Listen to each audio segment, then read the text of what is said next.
Hummingbird এই একটা ছোট্ট পাখি, যার আকাশে থাকে নরম কণ্ঠস্বর আর ডানায় থাকে নানান রঙের খেলা। তাই আজকের ভিডিওটা থাক প্রকৃতি মায়ের রঙিন কিছু সৃষ্টি নিয়ে। যেমন ধরো এই হামিংবার্ডটা, এরপরে দেখাবো প্রজাপতি।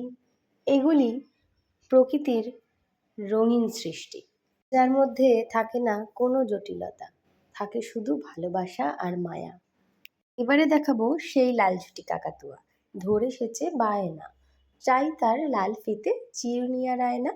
হ্যাঁ, ক্লায়েন্টের দাবি ছিল হামিংবার্ডের বদলে কাকাতুয়া পাখি অ্যাড করতে, সেটাই করেছিলাম আমার সাধ্য মতন। তোমাদের কেমন লাগলো এই 3টে সেট অবশ্যই কমেন্ট করে জানাবে। এরপরে দেখাবো প্রকৃতি মায়ের আরও একটা কালারফুল সৃষ্টি, যা হলো প্রজাপতি। তার থেকে তৈরি হয় এই নানান রকম রং। তোমরা অনেকেই আমার কাছে জানতে চাও এমন একটা সেট নেব যেটা অনেক কিছুর সাথেই পেয়ার করতে পারবো। তার মধ্যে কিন্তু এটা অন্যতম এবং হামিংবার্ডটা অন্যতম, কারণ এগুলি মাল্টি কালারের সেট। এখানে দেখো টার্সেলগুলো কিন্তু কোনোটারই একরকম না, কারণ এক একজন ক্লায়েন্ট এক এক রকমভাবে কাস্টমাইজ করিয়েছে। তোমরাও চাইলে তোমাদের পছন্দ মতন রঙে এবং টার্সেলে কাস্টমাইজ করাতে পারো। আজকের ভিডিওটা কেমন লাগলো জানিও, ভালো লাগলে লাইক কমেন্ট ফলো করো। Thank you.